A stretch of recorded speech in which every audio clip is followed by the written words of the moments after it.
Yeah, you're saying it right. Your boys for prize picks. Put in $5. Win or lose, you get $50 back. It's free bread, man. Go ahead and get the free bread at prize picks, baby.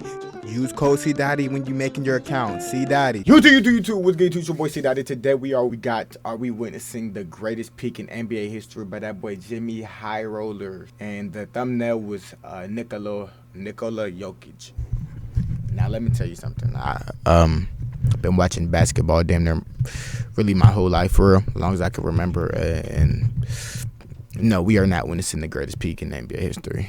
We already witnessed the greatest peak in NBA history, and that is the LeBron James. The 2018 year with Cleveland, that's just one of his peaks. Nobody will ever reach that level of player ever again. Then we have Miami LeBron James. Pick a year. Then we got like what was that, year 4 LeBron James? Year 3 carried that bum ass team to the finals. Come on, bro. Like y'all glaze Jokic too much. I already disliked the top comment on this video. I'm not gonna lie. The top comment. Nah, I didn't dislike the video, just only the top comment, man. Let's get into it, bro. We are just like I said, we already witnessed the peak. What does the best version of the 2018 Brown was special, bro, ever seen look like? Many fans would point out Michael Jordan from 1988 to 1991 as the But KD bitch ass had to ruin it. That's why I would never fuck with KD. KD bitch ass ruined 2018 LeBron. Absolute best version of a player they've ever seen. LeBron from 2010 to 2013 might also be the best version of any player in the game's history. But there have been a lot of great players who have had a lot of incredible seasons. 2000 Shaq, 2016 Curry. Maybe your choice is MVP and Defensive Player of the Year Hakeem in 94, or 03 Duncan, or maybe Bird in 86. But maybe a better way to visualize this question is this: a chart of the 100 greatest 3-year peaks in modern NBA history, with box plus minus on the y-axis and win shares per 48 on the x-axis. The further up a player is, the more productive and efficient their peak was. The further right, the larger their impact was on their team's winning. And even towards the bottom of this chart, you'll find some great names like Ray Allen at 78, DeMarcus Cousins at 66. Keep going up and you'll find perennial all-stars and franchise players like Jason Tatum, who is currently in the 46th highest peak over the last 40-plus seasons. Paul George just above him, and Vince Carter at 40. Now, this isn't some perfect method to measure players. Most advanced metrics tend to undervalue defense and overvalue offense, but overall this gives us a great picture of how impactful players were at the peak of their powers relative to the rest of the league. And at this point, we reach all Magic Johnson 9.5. Good lord. Time great peaks. The guys who can carry an entire team. Luka at 15, Magic Johnson at 11, Stephen Durant at 7 and 6. Look at Harden, bro. Look at Harden. James Harden and his best 3-season stretch just ahead of them. Giannis with the 4th highest individual peak, and head and shoulders above everyone else with almost identical peak numbers are Michael Jordan and LeBron James. Wait. LeBron James is better. LeBron James is better. I just proved it. Look. This is LeBron.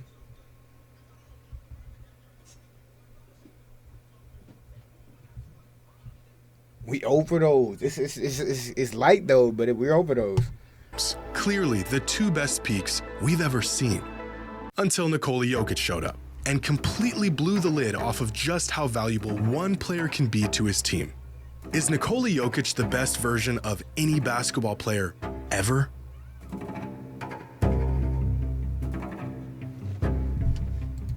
Fuck a BPM. Fuck. No. What the hell is a BPM? Put up great numbers, but that doesn't always translate to winning basketball. You can use the eye test, but our eyes can be deceiving. However, there is one surefire way to tell. And that's when a player is so important and so valuable that their team is utterly lost without them. Every time they step out of the game, everything falls apart. We saw this with LeBron at points in his career. We've seen this many times with Steph. And just a couple days ago, we saw this with Nikola Jokic. In their recent matchup against the Warriors, Jokic started the game, and the Nuggets got out to a 6-point lead before he checked out for the first time with 1:32 left in the first quarter. Now pay attention to the score and the time left on the clock. By the time Jokic re-entered the game, 5 minutes later, the Nuggets were down 5 points. Jokic helped the Nuggets overcome that deficit, and by the time he checked out again at the end of the third, the Nuggets were back up by 5. Man, by the time he returned to the game, just 2.5 minutes later, the Nuggets were down 3 points. Jokic played the rest of the game, and the Nuggets ended up winning by 4. Jokic was on the bench for just 8 minutes of this game, was a net plus 42 points, and the Nuggets won this game by just 4. And that pretty much sums up how important Nikola Jokic is on a basketball court. Pair the impact he makes on his team's success with stat for that bum-ass team, lines that make you question everything you've ever known about basketball. And you have yourself a player who is beginning to enter conversations that some fans aren't quite ready to have. Are we witnessing the highest peak in the history of the NBA? No. Some people think so. We're now going on 5 seasons of this guy being the best player on the planet. And despite 3 MVPs in 4 seasons, the man has somehow found a way to take his game to even another level. Is there still a gap between Jokic and the highest peaks in basketball history? Or is this version of Jokic peaking higher than any player we have ever seen before? Well, there's a pile of evidence that suggests he is. So far this season, when Jokic is on the floor, the Nuggets score 31 more points per 100 possessions, which means Jokic is single-handedly the difference between the Nuggets being one of the best offenses in NBA history and one of the worst. But the absence of any great offensive player will wreak havoc on a team. It should be expected that a system will struggle when you take out their most valuable and important player. From 2015 to 2017, the 3-year offensive peak of Steph Curry's career, the Warriors scored 15 more points per 100 possessions when he was on the court versus when he wasn't. And Steph's offensive value throughout this 3-year stretch had become the gold standard. These stats looking crazy, but like, bro, according to Cleaning the Glass, which can we fact check these? Can somebody fact check these? Like, is it like, how we know this nigga's not just spitting out bullshit right now? A database that dates back to 2004. No other player over the last 21 seasons has been able to match Steph's offensive impact. LeBron came relatively close from 2008 to 2010, elevating the Cavs' offense by 13.5 points per 100 possessions. Peak Chris Paul and Steve Nash were the catalyst to 2 incredible offenses. But even amongst offensive juggernauts, Steph was in a league of his own.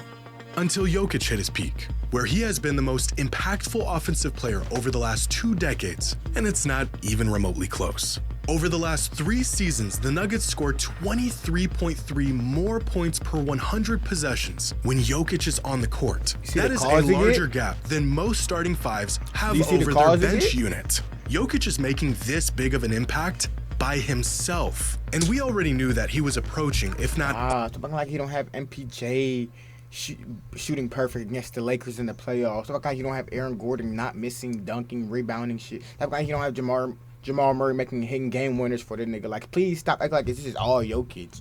Already at the level of some of the best, most impactful players in NBA history. But to really enter the conversation, Jokic first had to do what every all-time great must. I didn't even talk about the bench. He could be this good KCP. over and over and over again. That his dominance transcended who you put around him, and that his impact wasn't some 3-year abnormality. And he's now done that. He's way past the point of skepticism, and now entering the point where we have almost built a tolerance to his absolutely mind-bending stat lines. Basketball Reference cites a season where a player achieves a box plus minus of 10 or more as an all-time great season. As they put it, think peak Jordan or LeBron. And only 16 players in the history of the NBA have achieved this mark for a single season. Only 4 of these 16 players have achieved this mark in multiple seasons, those players being LeBron, Jordan, Giannis, and Chris Paul. Nikola Jokic has a box plus minus of 10 or more for his entire career. Easily the highest BPM of any player in NBA history. In fact, there have only been 8 individual seasons where a player logged a box plus minus of at least 12. LeBron James did it once back in 2009, the most productive and high usage season of his entire career. Michael Jordan did it twice, once back in 1988, arguably the greatest individual season in NBA history and the best statistical season of his career, and again in 1991. This season, Nikola Jokic is on path to accomplishing this feat as well, joining an exclusive club with the 2 greatest players of all time. But he's been in the club for a while now, because he also did it last season, and the season before that. Oh, and the season before that, and the season before that one. 5 straight seasons of basketball, equal or better than the very best seasons of LeBron and Jordan. But you don't have to seek out metrics to see how Jokic has mastered the game. Every single time he steps on the court, it is clear that he is just simply better than everyone else. Oh my gosh, From the top Jimmy, of you're the about to piss me off. Like, and we're only halfway through the video. Like, this nigga is glazing him like crazy. Where Jokic can't pick apart a team. Near the rim, Jokic is virtually automatic. He's got the size and strength to abuse even the best big men in the league. Because as everyone was tailoring their game to spacing and athleticism and speed, Jokic has gone the other direction. The size of a true big with footwork and touch around the rim that most defenders in the NBA today have no idea what to do with. For most big, punishing centers, this is the extent of their expertise. A game built to dominate around the rim. And there's 2 counters for players like this. Try to push their game away from the rim, or collapse and force them to make a play. 2 counters that have been relatively effective since the beginning of time. Except Jokic will feast on both of these options. As the best playmaker in the league, collapsing or sending multiple defenders at Jokic doesn't work. He'll find the open man and make you pay with a 3-ball. The man is sick. If anything, this is probably his preference. Send help. We wanted the 3 anyways. So as of late, teams have tried option number 2, force his game away from the rim. And this has worked in the past. As we saw in last year's playoffs, teams forced Jokic to shoot the outside shot, and he struggled quite a bit. 26% on 4 threes a game in the postseason. This was the chink in his armor. Well, at least it was. Because this season, Jokic is shooting 50% from 3 on 4.2 attempts per game. 50%. The second most efficient 3-point shooter in the league among all players shooting at least 4 threes a game. So he can crush you around the rim, and you don't even want him to get the ball down there. But he's now one of the most efficient 3-point shooters in the league, so we can't let him operate however he wants out there. So let's play him close. Put a big body on him, deny the passing lanes, and get physical. Again, a tactic that worked against Jokic about as well as any other. I'm just shocked that he's shooting 4 a game, let alone making 50% of them. Except that doesn't work either, because Jokic also has the ability to put the ball on the floor and go downhill, which shouldn't be possible for a guy his size, but he does it. And once he gets to the middle of the floor, well, now you've lost. In the NBA, a player's gravity is a concept that has really become one of the most valuable things to possess. This is what offensive gravity looks like. When Jokic gets to this spot, the defense completely sinks in and bends however he wants it to. From here, he becomes the most lethal offensive weapon the game has ever seen, with the size, IQ, and skills to do whatever he wants. From this spot, there really isn't anything preventing Jokic from at least getting the shot that he or his team wants. Again, the best passer and playmaker in the league, so he'll find the open man the best passer of all time, bro. And when you close on him, give him space, and he's capable of hitting the shot all day long. Or maybe he'll just put his back to the basket and back you into oblivion while you question if all that time you spent in the weight room was really worth it. Peak Jokic doesn't really have any weaknesses on offense. At the moment, not only is there no consistent, tangible way of stopping him, it looks like there isn't even a way to slow him down. And although this can be said about a few... Too big. And I'm not talking about fucking... Bro, what the hell, Siri? I'm not talking about fucking Jared Allen and Evan Mobley. I'm talking about AD and JaVale McGee, Dwight Howard. That's how you stop AD. AD in a fucking... Who else? Like, 2 ADs would work, but I don't even know if JaVale McGee's still in the league, but a young JaVale McGee AD is stopping Jokic like they did before. That's the key. But it's just hard to find that. Teams don't have that. That's why he's feasting.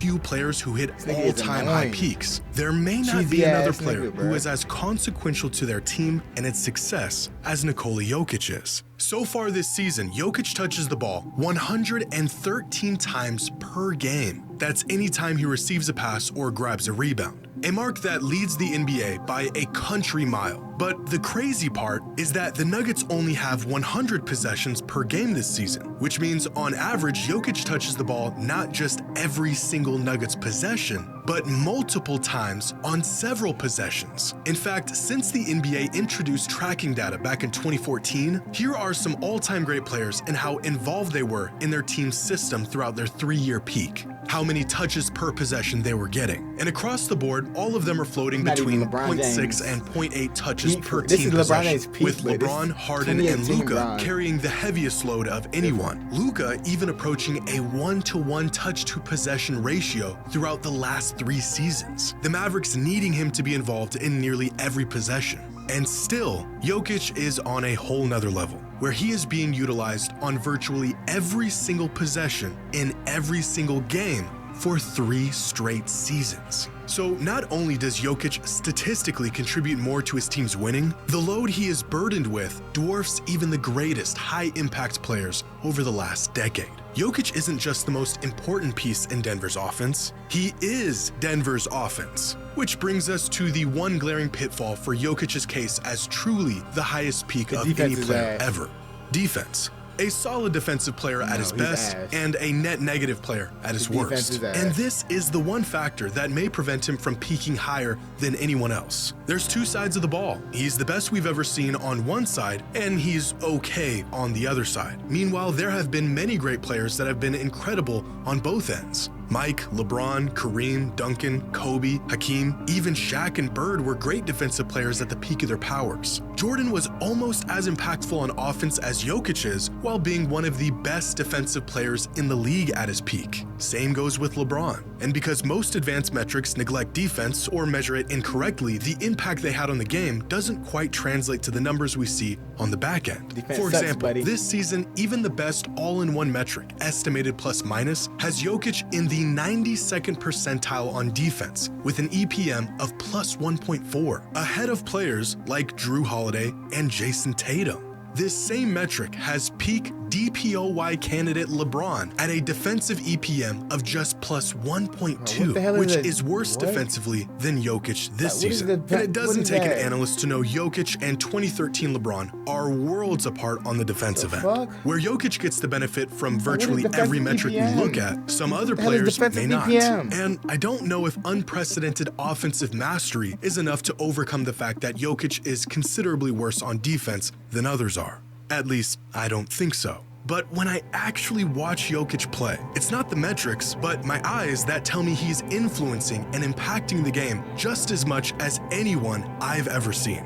It feels a bit weird to put Jokic in the same conversation with a peak Jordan or a peak LeBron, 2 players who have essentially been levitating above everyone else. As valuable as Jokic is, I witnessed a man carry second-rate teams to the finals over and over and over. And contending with the greatest player of all time is a task that no one has ever been able to pull off. But everything, from the metrics to the eye test, says he is truly that caliber of player right now. The man has been the best player in the world for half a decade. So ask yourself, how many players in NBA history have been the best player?